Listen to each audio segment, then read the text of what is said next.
Hello everyone, welcome to week 5 lecture videos once again. In this video, I will be talking about diversification and modern portfolio theory, and also I will be discussing Moody's Analytics portfolio manager model.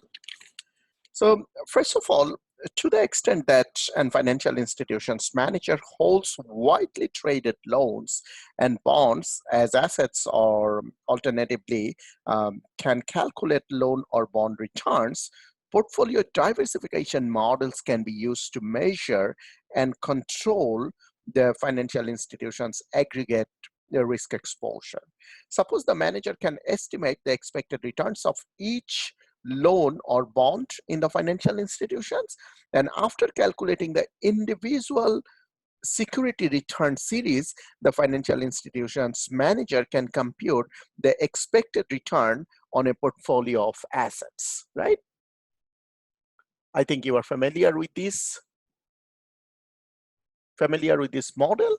So if financial institution manager is able to calculate the return of individual loan in a portfolio and the weight of this each loan in the portfolio, so that will be the weighted average return of the loan portfolio. Okay. And once a financial institution manager can calculate the return on a loan portfolio, the risk of a loan portfolio can also be calculated using this formula. Okay. Now, ideally, the risk of a portfolio is essentially the variance of the portfolio, and variance of the portfolio is the variance of individual loan and its weighted square, and then the weight of loan 1 and loan 2, for example, the correlation between 1 and 2, and the standard deviation of loan 1 and the standard deviation of loan 2. And this part is calculated for each pair of loan. Okay, let's say there are 3 loans in a portfolio, then these will be calculated for pair 1 and 2, 1 and 3, 2 and 3, and they will be summed up to find out the portfolio variance, so which will be the risk of the loan portfolio. Now, one point we need to understand, which is the diversification benefit.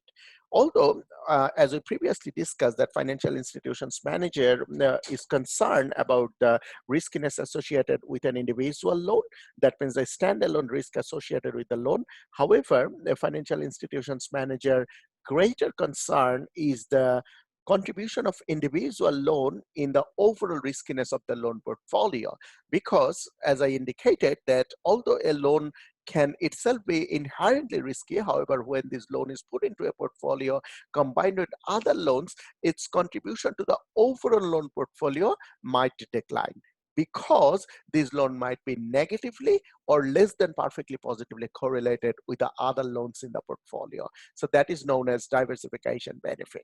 Okay, so which is actually reflected by this guy, which is the correlation coefficient between this loan. If the correlation coefficient is 1, which means that if 2 loans in a pair is perfectly positively correlated, then there is no benefit of putting them in a portfolio, because the weighted average risk of the portfolio will be weighted average risk of the individual loans. However, that is very unlikely that the 2 assets will be perfectly positively correlated. Now, if the correlation between 2 assets are correlated less than perfectly positive, then there will be some diversification benefit, and the overall riskiness of the loan portfolio will be less than the weighted average of the individual loans risk. Okay. So to summarize, the fundamental lesson of modern portfolio theory is that by taking advantage of its size, and financial institutions can diversify considerable amount of credit risk as long as the returns on different assets are imperfectly correlated, that I just indicated a few moments back, with respect to their default risk adjusted returns.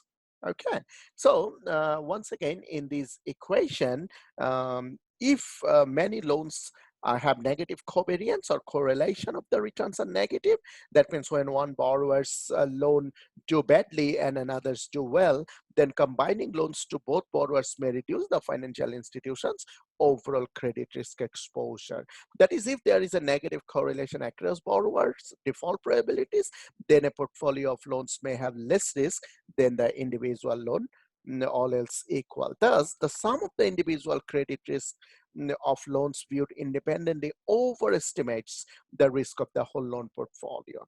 Okay, because the correlation is constrained to lie between plus and minus 1, we can evaluate the effect of a change in correlation on asset portfolio risk. Okay, so just to summarize again, that if two loans are negatively correlated, then the overall riskiness of the portfolio will be lower. However, the diversification benefit does not necessarily depend on negative correlation only, as I indicated previously, that if correlation is positive but less than perfectly positively correlated, then there will still be diversification benefit. So this is the point I just indicated. Now, look at this diagram. Let's assume that a financial institution has an undiversified portfolio, A, which has a few assets, but they are not diversified. As a result, the riskiness of this portfolio is this, and the return of this. Okay. Now let's say that the financial institution sufficiently diversify its loan portfolio. That means I put the assets in a portfolio in such a way that they are less than perfectly positively correlated. As a result, there is an offsetting impact. Then the default risk of one loan is somewhat offset by the default risk of another loan. There, as a result, the riskiness declines and the portfolio reaches from point A to point B. So you can see that portfolio now generates same level of return at a lower level of risk. So this point is in the efficient frontier. Efficient frontier is actually the universe of a portfolio, and each point in this efficient frontier indicates an efficient portfolio, meaning that it generates the highest return for the given level of risk. Okay, now at which point along this efficient frontier a financial institution operates, that depends on the overall risk tolerance of a financial institution. That means if a financial institution is highly risk tolerant, then it will be somewhere here. So we'll be trying to generate high return for a high level of risk. On the other hand, if a financial institution is less risk tolerant, will be somewhere here, where the financial institution will be trying to generate lower return by exposing its activities to lower level of risk. So these are the points I just mentioned. Now, Moody's Analytics Portfolio Manager Model. Just to let you one point, that the portfolio model that I discussed in the last few slides, this model is typically used for the loans or for the assets. Those are publicly traded. That means those assets are publicly traded and you have publicly available prices, so you can calculate return, and you can calculate portfolio return as well as portfolio risk. However, you understand that financial institutions sometimes have assets, for example, loans, they are not publicly traded. As a result, prices are not available. Okay, and the portfolio theory also assumes that the returns are normally distributed. However, as we previously learned, that returns of all the assets and loans are not normally distributed. In such circumstances, when the assets are not publicly traded, so publicly the prices are not publicly available and the returns are not expected to be normally distributed, then Moody's Analytics Portfolio Manager model can be used. Okay. This model was originally developed by KMB Corporation, now owned and operated by Moody's Analytics, and it's known as Portfolio Manager model. In this model, we will see that this model differs with MPT. As I mentioned, the main point that it differs with the portfolio theories, it doesn't require an assumption of normally distributed return series. And the Moody's Analytics has developed a proprietary model to estimate the value of infrequently traded loan that I just indicated. Thus, Moody's Analytics model is unique in the way it estimates the return, risk, and correlation between loans in a financial institution loan portfolio. Okay, once these variables are estimated in the Moody's Analytics Portfolio Manager model, they are then incorporated into the standard MPT equations to get an estimate of the risk and return of the financial institutions loan portfolio.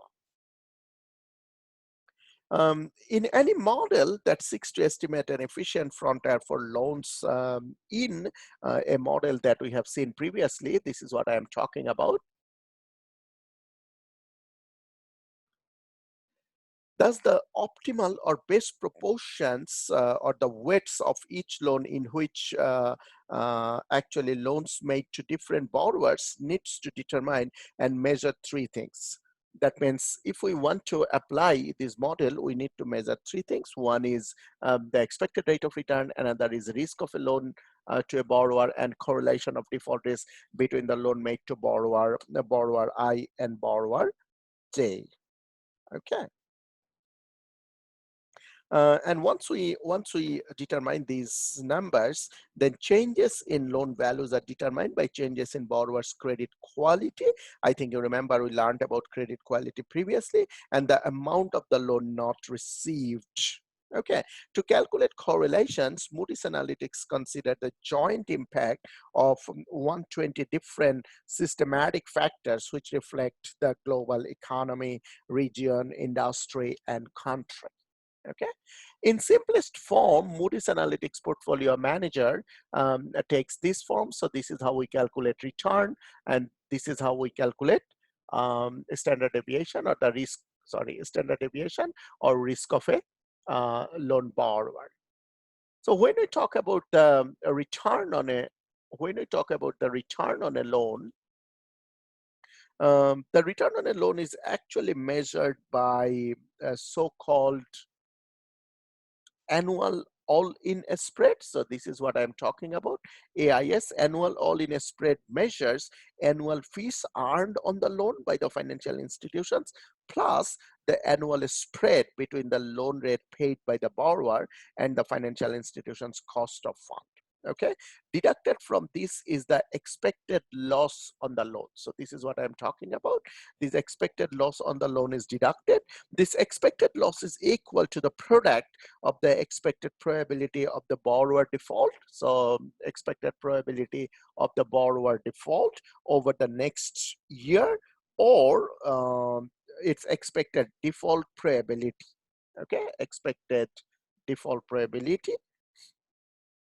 We also discussed in chapter 10 times the amount lost by the financial institution if borrower defaults. So this is what I'm talking about. This is amount lost by the financial institutions if borrower defaults. So this is known as the loss given default. If desired, the return on loan can also be expressed in excess return form by deducting the risk-free rate on a security of equivalent maturity. Now, risk of a loan, the risk of a loan reflects the volatility of the loan default rate. So this is what I'm talking about. Around its expected value times the amount loss given default. So this is what loss given default. This product of the volatility of the default rate and the LGD, I mean loss given default, is called the unexpected loss on the loan. Okay, so this part combinedly known as unexpected loss on the loan and is a measure of the loan's risk or the standard deviation. To measure the volatility of the default rate, assume that loans can either default or repay. I mean, no default. Then defaults are binomially distributed, and the standard deviation of the default rate for the ith borrower is equal to the square root of the probability of default times 1 minus the probability of default. So this part I'm talking about. Once again, to measure the volatility of the default rate, assume that loans can either default or no default. Okay, then defaults are binomially distributed. So you can see default or not default. So it's a binomial distribution, and the standard deviation of default rate for the ith borrower is equal to the square root. So this is what I'm talking about, is the square root of the probability of default times probability of default times 1 minus the probability of default. Okay. Now, as far as the correlation is concerned, to measure the unobservable default risk correlation between any two borrowers, the Moody's Analytics Portfolio Manager model uses the systematic asset return components of two borrowers. This is also was discussed in chapter 10, and calculates a correlation that is based on the historical co-movement between those returns. The model decomposes asset returns into systematic and unsystematic risk. Okay, so overall, this is how Moody's Analytics models are used to calculate or to measure the risk associated with a loan portfolio. So overall, that's the end of our discussion about the measuring portfolio risk using the portfolio diversification model and Moody's Analytics Portfolio Manager model. Thank you very much.